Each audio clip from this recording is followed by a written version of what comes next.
Cool. Okay, let's get back over here to our diagram. So we're interacting and we're sending friend requests. This is after we've joined those groups. That's our first step.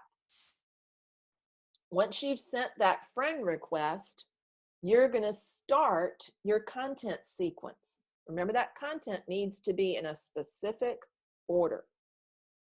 So I want to show y'all my little secret sauce, what I love to do with that content so that it goes in the right direction. And the way that I structure that is that, so I use text edit or notes. Those are apps that come on the Mac. If you've got a PC, you'll have a similar app. I'm not sure what they're called, but I use Notes. So Notes is an app that syncs on my phone, on my iPad, and on all of my computers. So Notes is my secret weapon. When most of these are Facebook posts or emails or Instagram posts. And the way that I write my content is I create 4 posts, 4 notes. And I'm going to label it filter. Helps if I can type. And then I'm going to create another one, and I'm going to talk about that one being, y'all remember what comes next? Opportunity. And then the next one is transformation. And then the next one is the experience of owning and the invitation. And you can stretch that out to 5 emails if you want, or 5 messages if you want to make the invitation a separate one, but I like to put it there at the end of the 4th piece. Now I'm going to show you my whole screen, and it's super messy. Don't be as untidy as I am, because I want to show you how I get those out to write them. So when I'm writing, I'm going to open all 4 of them up at one time.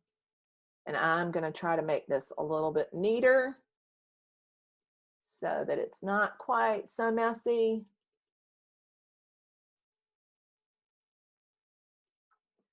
And actually, I'm going to put them in a row over here.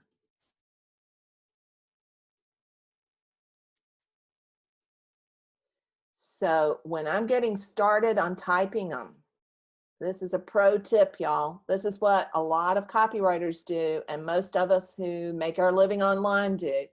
If you've got a sequence of content that you need to write, whether it's blog posts for your website, emails for your email list, posts for social media, or messages for potential leads, get them all open in one program. Now, the reason that I like Notes or something like text edit or text is it'll sync across devices without my having to do it by hand. So that's an important part, so that it's all with that really easily added to every device. Then if you write them all open at the same time, you're going to be able to check for flow. You're going to be able to see that you're creating a conversation, starting it, stopping it, and creating a hook for the next one. So you want to think of it as being inviting. You want them to wait. You want them to not be able to wait to get the next message from you. And the way to do that is to tell a story, have some kind of stuff that appeals to the senses again, and then to start, tell them what's coming next. In my next message, if you're interested in my next message, I'm going to share and then fill in the blank. So in my next message, I'm going to fill in the blank. So have a message in there and then tell them what's coming next so that you're whetting their appetite for the next thing. And you're going to write them all at one time. Write the first draft at the beginning. So Anne Lamott is one of my favorite writers. And Anne Lamott talks about writing the shitty first draft. The shitty first draft is the bad draft. You're not worried about how good the content is. You're not worried about how precise the language is. You're not editing a whole lot. You're just getting it onto the file. So just get it onto the file. It doesn't matter whether it's perfect yet. Then you go back and edit it. It is so important that you get it out. So it doesn't matter whether you're on a PC or a Mac. Just use an app that syncs across all your devices. They have a different name on a PC. I'm not a PC user, so I don't know what that is. I think it's text. I think it's just text. So to get them all onto the same screen, Sarah, you just click on them and they open up separately in Notes.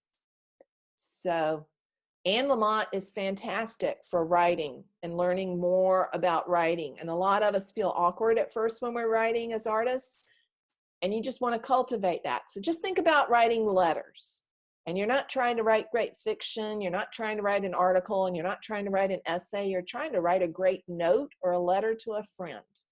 And all of us have done that.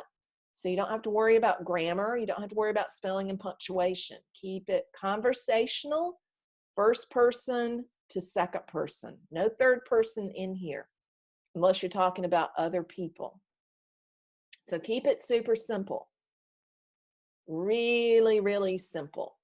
And I'm going to show y'all some of those in a minute. But that's the pro hack, is to write up at the top what it's supposed to do and open all four at the same time. If you love Word, open 4 Word docs. If you love Apple whatever it is, Pages, open that. Doesn't matter what program, it just matters you do it. And you get all 4 open at the same time. It makes a world of difference in how the whole thing will flow. So, and remember, they don't have to be super long. They just have to have an image in there. So I'm going to show y'all the first in a sequence that I did, and I'm going to share this. Y'all are going to get a copy of this. Remember not to copy my stuff, but you're going to get a copy of this. Let me share the screen here. So you'll be able to go through and make your own version thereof. So like I said, you can do this publicly and go to many instead of one-to-one. But the text, the copy that I used here, the content works the same way. This was my filtering message.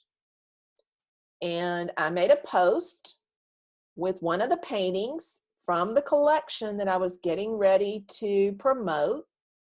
And the post doesn't ask them to do a darn thing. It's basically a shot across the bow and to get the attention of my perfect people. It's a filtering piece of content. And it says, I got stopped dead in my tracks by the question, what's the Low Country? So I had been talking about the Low Country in a previous post, and you could talk about, it'd be the equivalent of my having posted it in a Facebook group, and somebody going, what's the Low Country? And a lot of people don't know what it is. But the Low Country is the area between Charleston and Jacksonville. It's where there are a lot of islands, barrier islands, off the coast of South Carolina, Georgia, and Florida, that are like protective barriers for the flat land that's behind. And that whole area shares a lot of the same culture. So I said, I got stopped dead in my tracks by the question, what's the Low Country?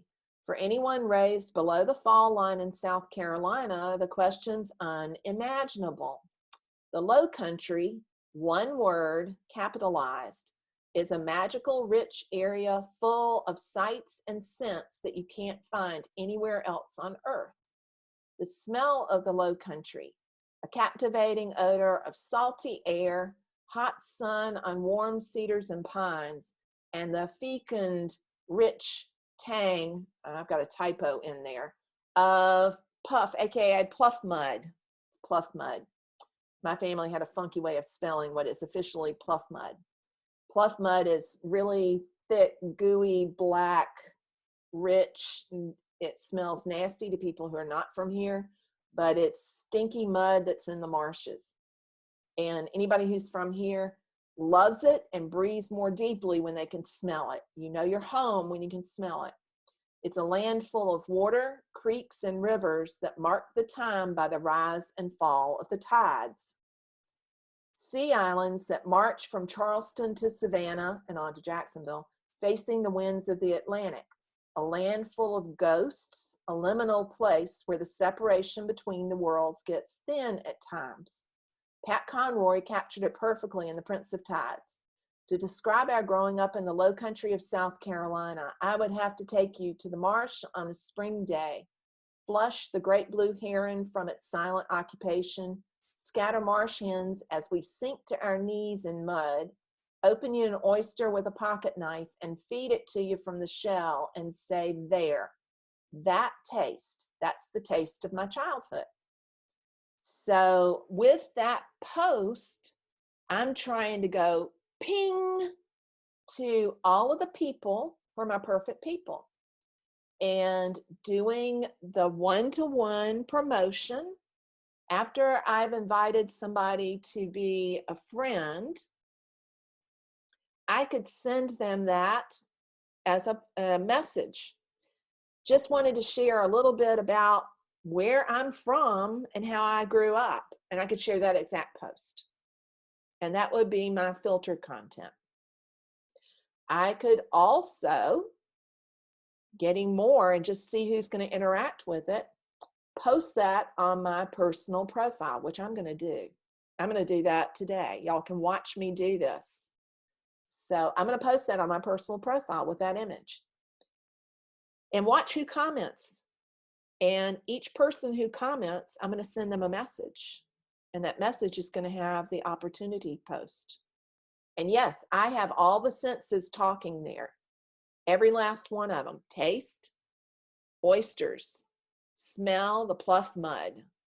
It has a sound too, by the way. The light, the smell of the light on the sun on the cedars and the pines, the colors, everything. Get as much of it in there as possible. This is the piece that you need to spend the most time on. It's the thing that's most important. And you can do it, share it more than once. You can tweak it, make it a little bit different, and you can share it more than one time. You can use that same thing if you're sending it one-on-one. That can be your one-on-one intro post. Think of it as an introduction to your new friends about what you love and what you do. Because the fact that you love it comes through in the way that you write. Can y'all tell how much I love the Low Country? It is home. And I get sad when I'm away from it for too long.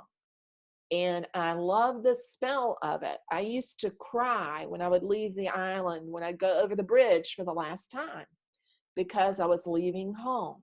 So it comes through to the people who read it, even if they've never been to the Low Country.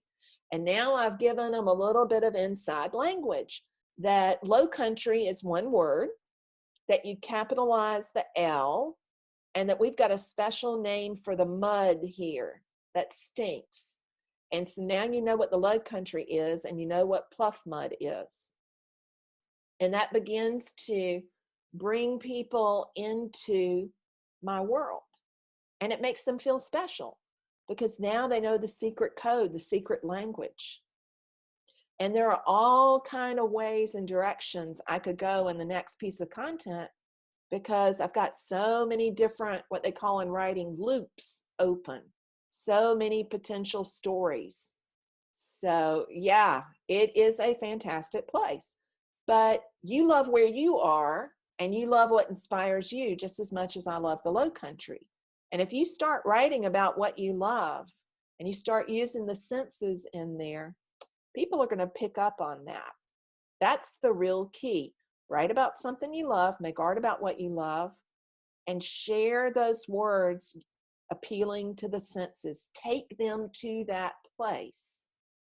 It almost doesn't matter which image I use in there, as long as it's the low country, because they need to sort of be able to attach the words that I just used to that painting, to those particular paintings. If you want to pull in a quote of your favorite writer, like I did, that writes about it in a way that nails it, do it. There's nothing wrong with doing that, so that you can really begin to hone in on it. And there are ways to do that no matter what niche you're in. But there with that one little bit, this is here's who I am and this is what I care about. And it's going to attract people who like that.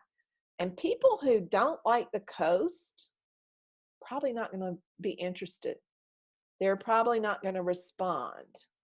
So at the end of the message, if this is a one-to-one message I'm sending, I would say, and that you'll get this in the copy you get, because I'm going to send you all the copy via the portal. I'm going to end it with, in my next email, I'll share with you some of the images of that magical place.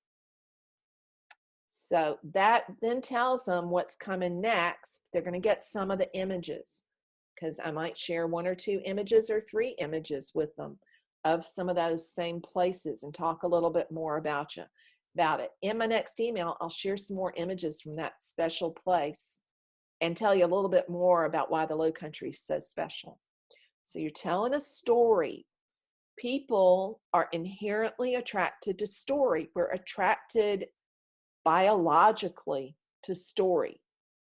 And as soon as you start telling a story, it puts people in a different spot. They are more receptive. It goes back to that dating thing again. And it goes back to people wanting to belong and become a part of a tribe. And so you're pulling people into your tribe. Now, between these messages, when you're doing a short promotion, I would do them daily. So you're sending a message every day. A week is way too long. Go every other day at the most. So we're not talking about a whole pile of messages.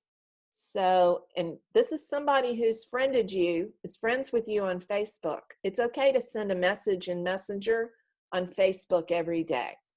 They're not going to think you're weird. Okay? So don't make them super long. That's actually probably a little bit of a long message, but don't make them super long. Don't make them too short either. You got to hit that emotional connection. And each one is like a chapter in the story. Now, for abstract work, and it really isn't. Talk about what drew you to abstract work. This is who I am, and this is why I love abstraction, because it connects back to blah, blah, blah, blah, blah, blah, blah. And by painting abstractly, I'm able to tell open-ended stories, kind of thing. I'm going to challenge all of y'all who think this is a challenge for your particular subject matter to think again. Think again. Why do you love what you do? It has nothing to do with my writing about the Low Country. It has everything to do with my loving the Low Country. So you can write about what you love just as eloquently. It just means you're going to have to write about what you love, not what I love. So when I did still lifes more often, one of my favorite subjects was pears. And so I would, if I were going to do this for my pear collection, I painted those 15 years ago. If I were going to do that for the pears, I would write a post or a message that said, I thought I would just share with you why I'm so in love with pears. And remember, you've been in groups for people who share similar interests. They also like fruit or flowers or whatever your subject matter is. Here's why I love pears. In particular, I love the Danjou pears because they have a shape that is so much like a human. They've got a bottom, they've got a neck, and then there's the stem. And I can set them up in these little conversational arrangements, like with 3 pairs, and it's like they're talking with each other. And I kind of have this vision that when I leave the room at the end of the day, the pairs are having a really good time with a glass of wine and a conversation. Do you see how I just told a story? And it's all about still life. I also painted magnolias and camellias at one point, giant, huge paintings of flowers that were 4 by 4, 4 by 6 feet. Those paintings were also about Southern culture. I was painting flowers that are quintessentially Southern, and I was equating them. They were standing in for Southern women. So I could talk about moonlight magnolias and why that is a concept that drives me crazy, and then dive into that. So it just depends on what you love and why you're painting it. So it becomes really important that you figure out how to tell a story about what you love. It has nothing to do with the landscape. And I've done abstracts too. Think about why you love abstracts. It leaves it more open. It leaves it open for interpretation. It's all about mood and feeling and expressing movement and action. And most people who love abstract love things that are more of a jazz approach, so that you have point and counterpoint, and it's a more intuitive approach to painting. Talk about its connection to the things you love, but you got to write about what you love. It makes it so much easier. So that's your first filter post. And the only thing you're asking them to do is to stay tuned for your next email. If they don't read it, don't keep sending them emails. Don't keep sending them messages, rather. So don't pound somebody who's not responding to you. If they respond to you, then you know that they want to hear more. You can tell when you open Messenger that it's been read. It gets marked as being read. That's one of the reasons I like Messenger. You can tell if somebody's read it. You can also, if it feels right, ask them if they'd like to know more about why you paint those subjects or hear more about your paintings. So you can ask them literally then if they'd like to hear more about your paintings. And then if they say yes, go forward. But you just want to open up that conversation. So the next ones, I did a whole pile of posts in here. So I'm trying to get to the ones that are within the guideline of what we're talking about here. So in this one, I talked about why we called it puff mud and not pluff mud. And so it was an image of the wide open marsh where there was a lot of pluff mud, and about what it smells like, what it is, and why it's the smell of coming home. And then you could share all the paintings that have to do with pluff mud and the marshes. So I would have that. Now talk about it being a collection. We'll get to the one that is the collection email. Here's the one where I announce that there's stuff coming. Back when I started my first daily painting project, I was profoundly homesick for the Low Country. And then I went through it, talked about why that was important to me. And then I said, 6 days, I'm releasing a collection in 6 days, and the release date right here. Now, I would phrase that a little bit differently for the one-on-one, and y'all will get a message with it personalized for the one-on-one. So what I would say on a one-on-one message would be, I have a collection of paintings of the Low Country that are going to be available, or I've made a collection of paintings of the Low Country, and talk about that. You don't even have to tell them that they're going to be for sale yet. You're just talking about the collection of the Low Country. and the opportunity, the collection is coming up.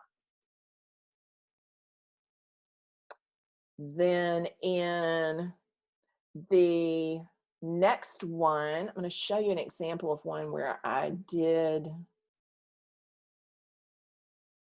show people what it would look like.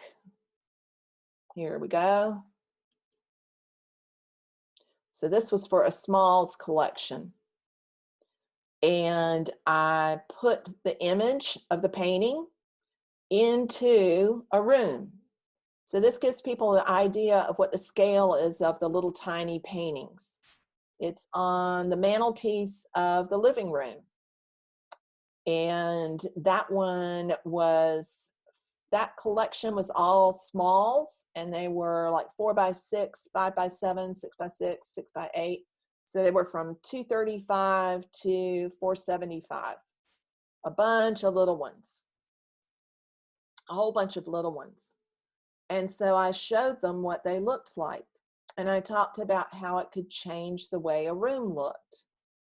So I talk about the transformation. Having a small painting can have a big impact. That it doesn't have to be a big painting to have a big impact. That a small painting can fit in where you don't think you have the space to have a large painting. So I gave them a sense of scale there. And there are all kinds of ways to do that, but I talked about the painting in the space and in the place. Then in the ownership experience, you can ask them, if they're still opening it at that point, you can ask them if they would like to see what the painting would look like in their own space. That's at the end of number 3. Would you like to see what the painting would look like in your own space? And that's the end of that message. If they say yes, then you go on to content number 4, which is, here's how it would look in your space. And you make a mock-up with their image of their space. Doesn't have to be rocket science, and it doesn't have to be super long. So I've got some others that I did as emails, and I'll share that screen, Michelle. So I'll send y'all the list of the email sequences as well as the one-to-one private message. So you've got both. Okay. So you've got both. So here is the start of something email. This is a whole different promotion than the one I just showed you. And it's still the Low Country because I'm obsessed. But this one's about Edisto Island. And then number 2, this has 5 emails because it was a 5 email sequence when it was via email. What we're talking about with y'all is 4 messages, not 5. And then I talk about the creative process. Then I start talking about there being a collection. And then I give them instructions on how to redeem the offer. You notice I don't talk about the price here. So in that last message, I'm pivoting. It's called pivoting to the offer. And I say, and if you're doing it one-to-one, you're going to want to include the price because you want to let them know that if they want it, that you can send them a link to buy.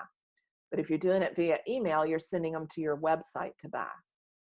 But you can see where I'm pivoting here. This is the last Edisto piece for a while. In other words, you're not going to get any more for a while. You can see the rest of the collection here, and that's a link that goes to the website. As a special thank you, just for y'all being on my email list, I'm offering, and then there's a bonus, and there are all the different options you can think of for bonuses, like free shipping, discount, framing. I'm offering a bonus on the remaining paintings in the Edisto collection through the end of the month. To redeem the offer, do this. And that to redeem the offer, I gave them a coupon code. That's if you have a website and you've got email.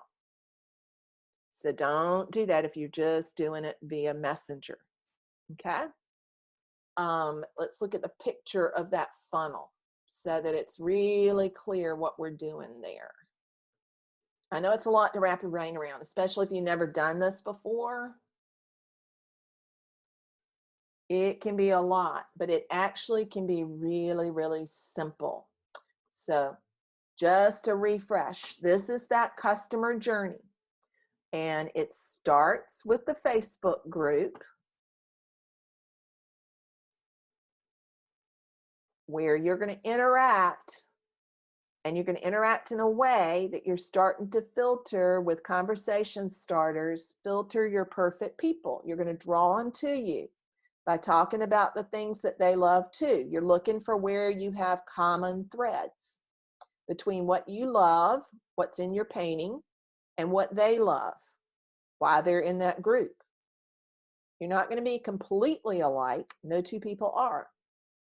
And then you're going to, after you interact with them, but the next step is to friend them. You got to friend them first, and then you're going to send them the filter content. So you're going to send them a friend request. The friend request goes out. Then you send the filter message. So send that filter message. I want to send you all that email sequences that you can see how I'm weaving story into it and how it begins to become the opportunity, the transformation, and the experience. Don't worry about messing it up, because the first time you do it, something's going to go wrong, and it won't be the end of the world. Something will go wrong, like you forget to do enough messages. You do 3 instead of 4, or you do 5 instead of 4. Well, guess what? It'll still work. And you don't need to overthink it. You just need to do it. So don't be too afraid. And as Sarah says, learn to fail well. I actually love to say fail forward and fail fast. That's how you learn. Every time I have ever launched, either one-to-one or one-to-many, there's been something that got sent at the wrong time, a piece of technology that didn't work. I accidentally forgot to switch the subject lines, or something boogered up. It just happens. It makes us human. And it makes you more human to the people that you're trying to serve. So don't be too afraid there. And I want you to keep it stupidly simple the first time. And yeah, you're gonna think you have a good grasp on it right now. And then tomorrow you'll go, now what was that? And that's okay too. You want to go back and refresh and listen to the videos again. So I'm going to show you some of the technology in there that you can use to create the before and after and the ownership experience. Okay. So we're going to talk about the transformation images, and we're going to talk about the ownership experience, how you're going to create those, even if you don't have Photoshop. We're going to talk about how you can create images. And I'm going to get Canva up. So let me share the screen here. And Canva is one of my favorite tools. So I have worked as a designer for years and years and years and years, and I taught design. So I'm really comfortable using Adobe Creative Suite, Photoshop, and all of those tools. But the advantage of Canva is it's so fast. So even though I love Photoshop and I'm in there all the time, I use Canva to do a lot of the quick and dirty stuff. Canva has a free version. You can't do all the bells and whistles with it, but you can do everything you need to for this little one-on-one promotion. So if we want to create a room that has no art and a room that has art, because remember, people understand better when you show them what it's going to look like, then first of all, you're going to tell Canva what kind of thing you want to create. You're going to create a design, and having it be about Facebook post size is a great way to go. And then Canva has photos. So you can go to the photos and you can pick a free photo of something like a living room. And there are going to be some ugly ones in there. And I'm just going to pop ye old semi-ugly ones up. And I'm going to pretend like the painting I'm putting in there is bigger than it is, because I'm not going to worry about that too much. So I'm going to make it bigger so it fits in the window.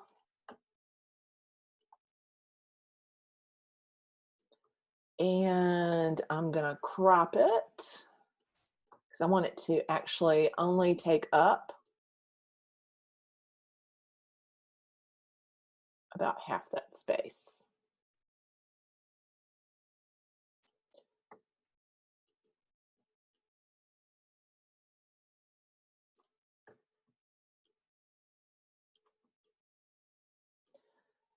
And I'm going to have to tweak the size of that a little bit.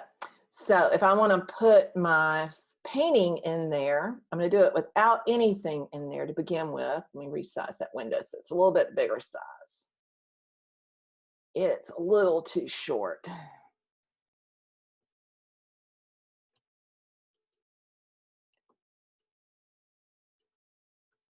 And then I'm going to duplicate that so it's over on the other side too. So they see with and they see without. So quick and dirty.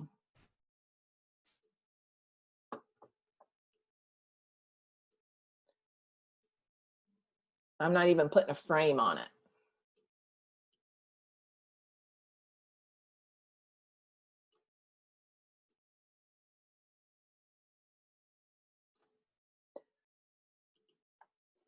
And there's my before and after. You can take a photo of your own room. So if you want to take, those are pro, if you take a photo of your own living room and use that, use your own space. There are all kind of places you can hunt for free photos, but use your own space. If you don't have the pro version, just use your own space. Upload is how you get it in there. So you can upload a room. I don't know if I have any photographs of the living room that I can upload, but I could upload one right now. You no longer see my painting because I've scrolled up. My painting is in the room right there. To add a frame, you would upload an empty frame and pop the image in there. But I wouldn't worry about getting that particular with the before and after. I probably would put a line in there dividing the two in half, just because the line is going to separate the rooms so that they can tell there's a divide there. So you see the image there? So don't worry about the frame at this point. Keep it stupidly simple. That is my mantra, as Sarah and the others can tell you. Keep it stupidly simple. Leslie's heard me say that before. So I wouldn't worry about a frame right now. You're not trying to fake reality. You're trying to show them the difference between a space without artwork and a space with. So keep it stupidly simple. Now, about correct proportions, you're going to want to get an interior that's going to match and have some place for you to put the painting so that it's in correct proportions. So if I looked for a photo of like a bookshelf, because that actually is a really small painting, I would go take a photo if I don't have the pro account. So I would put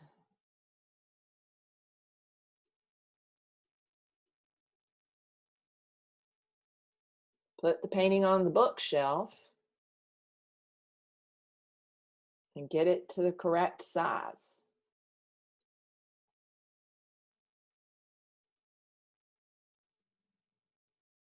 And it needs to be adjusted for size. I just boogered that all up. But that's how you'd have to scale it against something you know is close to the same size. They're not going to be getting out a ruler to measure it.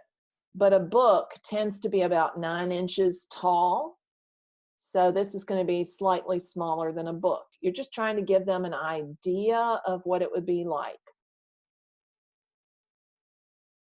So do you see what I'm talking about there?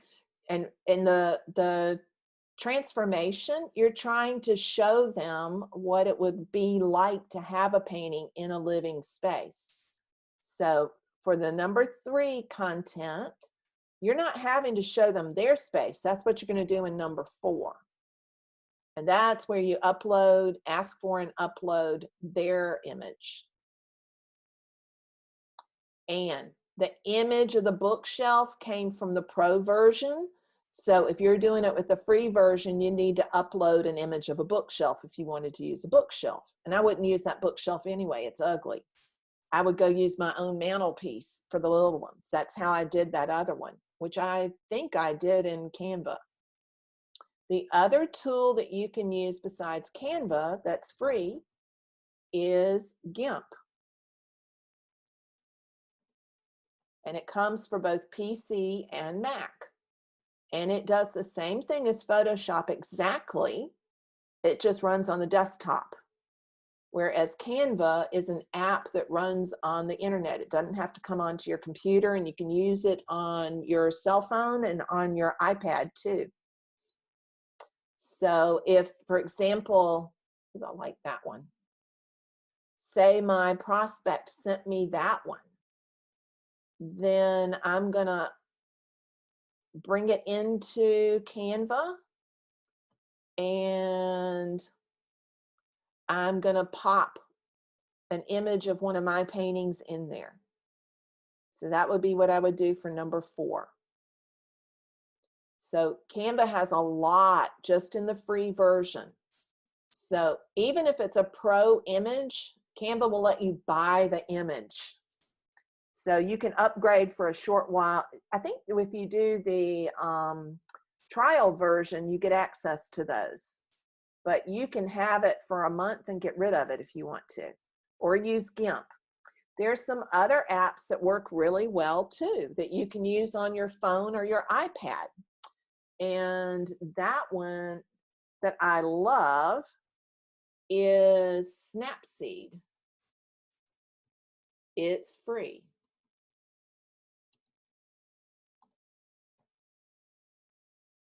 So Snapseed, you can get it from the App Store or on Google Play,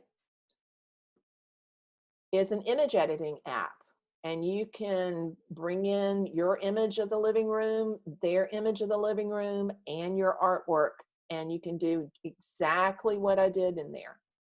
So you'd open a photo of the living room. Then you would also open a photo of your artwork, and then you'd copy and paste the artwork into the living room. So that's how you would do that. Which of these 3 is the easiest to use? Canva. Canva for the win. Canva in a heartbeat. Canva is absolutely super, super simple, super intuitive, and there's a lot of there are a lot of photos in there that you can use, and you can pay to use them if they're a paid version. Yeah, Canva is a fantastic program. That's one of the reasons I have a pro account, is because it's easy for me, even though I have Photoshop as well. Most of it I'll do in Canva. It's just that much easier. Now, if doing those mock-ups really intimidates the you-know-what out of you, you don't have to do it. In number 3 and number 4, you can just share more images of the paintings that are in the collection. So you don't have to create those mock-ups. You can simply, in that 3rd and 4th message, talk more about the collection, let them know it's available, and then pivot to making an offer. If they would like to purchase one of them or purchase the one you're selling, here's how you can do it. It's available. The price is, and if you'd like to know more about it, just respond here and I'll be happy to get back in touch with you. I wouldn't keep sending them promotional stuff if they don't respond to the first message in the one-to-one. Now, when you're doing an email launch, yeah, I would keep following up. But in a one-to-one, if people don't respond, they're not interested, or they're distracted, or they're doing something else. And so you want to be real sensitive to that. So let's talk about two different scenarios. Say you've got a bunch of Facebook friends already, and you think there's some collectors in there. Then here's what I would do. I would post that filter message on your Facebook profile, and then I would engage in Facebook Messenger with anybody who responded, anybody who comments. So there are going to be some people who are your Facebook friends who are going to respond to that. And then there are going to be people who are on your email list that you'll want to approach a different way. So one scenario is to post that filter message straight onto your personal profile. So that's option number 2. If you've got people that you're already friends with that you think might be interested, and don't discount relatives, family, and friends, that they buy too, okay? Then if we're talking about running an ad, if you're going to use your Facebook business page for that filter message, and you're going to run an ad to it. So this is if you have a Facebook page. I want to show you how you would run an ad to it. And you would acquire more potential people fast. So if you don't have an email list yet, and you don't have that many followers on your Facebook page, you're going to want to use a Facebook ad.